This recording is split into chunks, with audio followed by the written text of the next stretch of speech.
My name is Peace Oladipo. Despite holding power at the center and across 23 states, the ruling All Progressive Congress is battling widening cracks within its ranks as bitter factions struggles, allegations of impulsion, and unresolved leadership tussle, threatening to undermine its cohesion ahead of the 2027 general elections. From Lagos to Rivers, Delta to Bayelsa, Benue and Akwa Ibom, multiple states character chapter of the APC are in turmoil, forcing the party's national leadership to step in amid fear that the internal wrangling could jeopardize its political dominance. The APC has been grappling with internal division that threaten its stability ahead of the 2027 general election. This comes despite recent high-profile defection of influential positions, figures including governors, into the ruling parties. Fresh concerns are emerging over the possible defection of long-time APC members, particularly loyalists from the defunct All Nigerian People's Party and Congress for Progressive Change amid counting power tussle in key states and pressure from a re-energized opposition coalition led by former Vice President Atiku Abubakar. The recent resignation of Abdullahi Ganduje as national chairman has only compounded the party's leadership crisis, especially in Kano, where political tension continued to rise. Meanwhile, factional battles have crippled APC's chapter in states like Benue, Rivers, and Lagos. There is also increasing speculation about a brewing rift between President Bola Tinubu and Vice President Kashim Shettima, despite public attempts to present a united front, including the recent appointment of Prof. Nentawe Yuwatda as the new APC national chairman.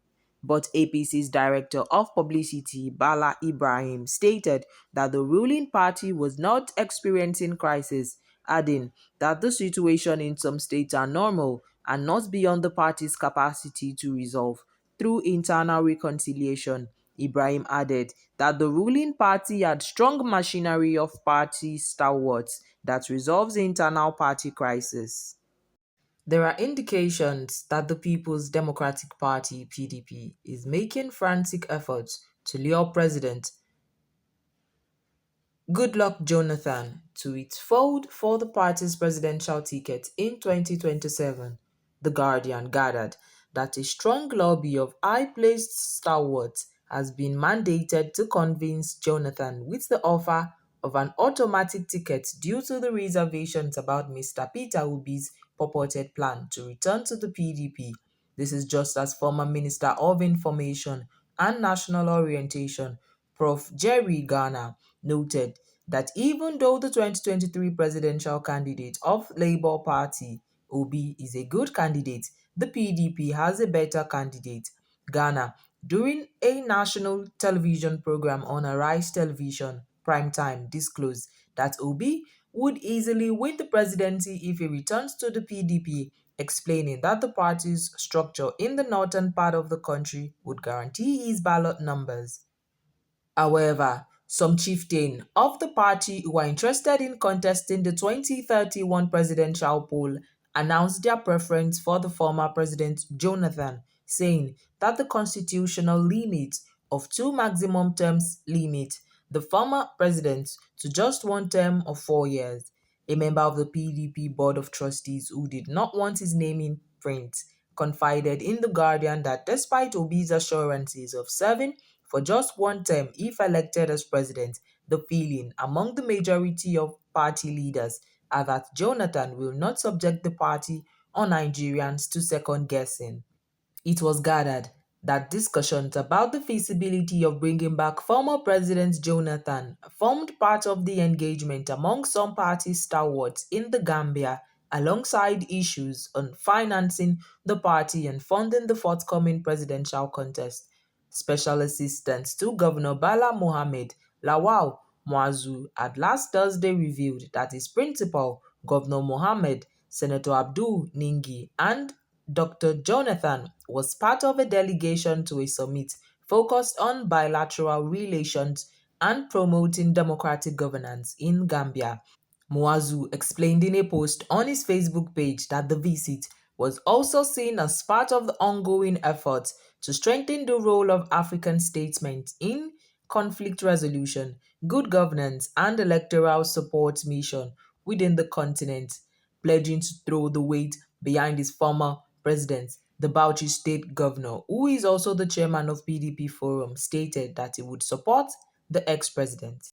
Former national chairman of Inter-Party Advisory Council, Peter Ameh, has condemned the federal government's decision to earmark a staggering 712 billion naira for the renovation of the Muritala Muhammad International Airport in Lagos, calling it a glaring example of misplaced priority at a time Nigeria is sinking deeper into debt and economic hardship. The African Democratic Congress (ADC) told the same path, describing the expenditure as wasteful and reckless in a time of widespread economic hardship. But the Minister of Aviation and Aerospace Development, Festus Keyamo, defended the cost, saying the Bureau for Public Procurements, which scrutinized and fixed the final cost, did an excellent job. Nigeria is grappling with one of the worst debt crises in history, with public debt surging to over 121 trillion as of mid-2025. In 2024 alone, the country spent more than 96% of its revenue servicing existing debt, leaving little room for capital investment in productive sectors like agriculture, education, and healthcare. The cost of borrowing has spiked, and external lenders are becoming more cautious, yet government expenditure continues to balloon, often on projects with questionable values. Ameh warned that Nigeria's public health sector is on life support, with federal hospitals running without essential drugs, doctors, or nurses, but the government is spending 15 trillion naira on the Lagos Calabar Coastal Highway and 39 billion naira spent on the National Coverage Center, which remains largely inaccessible to the public.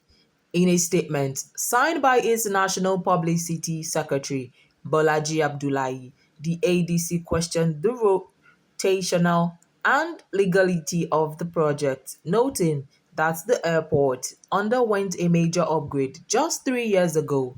According to the statement, the project is another brazen act of fiscal recklessness and official insensitivity.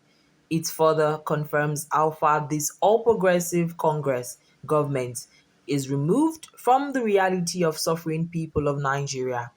The party queried whether such a monumental sum has received the necessary approval from the National Assembly and raised concerns over the absence of a public breakdown of cost or any transparent procurement process. ADC pointed out the MMIA already had a new international terminal commissioned in March 2022 by then President Muhammadu Buhari. It suggested that the 712 billion naira could be spent on transformative projects that directly impact citizens, including building teaching hospitals, providing free basic education in multiple regions, implementing rural electrification, or rehabilitating vital federal road infrastructure. The Lagos state government yesterday identified about 176 illegal estate developments in the Eti-Osa, Ajay-Bejuleki, and Epe axis of the state and has given the owners a 21-day ultimatum to process their layout approval. According to the government, the estates were deemed illegal due to the failure of the owners to obtain layout approvals from the Ministry of Physical Planning and Urban Development and were listed in a document published by the ministry today. The Permanent Secretary Office of the Physical Planning, Oluwole Sotire, said the illegal estates compromise this sustainable development ethos and the themes agenda of the government by operating without approval. Some of the identified illegal estates include Adron Homes, Elerambe, Aino Gold Estate, Okunfolu, Diamond Estate, Ekwetu, Prime Waterview Gardens, Ikate Elegushi, and Royal View Estate, Ikota, amongst others. The government has therefore given the owners of these estates a 21-day order to submit the necessary documents to his office in the Ministry of Planning and Urban Development Secretariat, Alausa Ikeja, to process their layout approvals. He stated that this exercise was a routine function of the ministry in line with its mandates to regulate the development of public and private estates in Lagos State by processing and granting layout approval to foster a functional, organized, orderly, and resilient smart city as encapsulated in the themes agenda of the Lagos State government.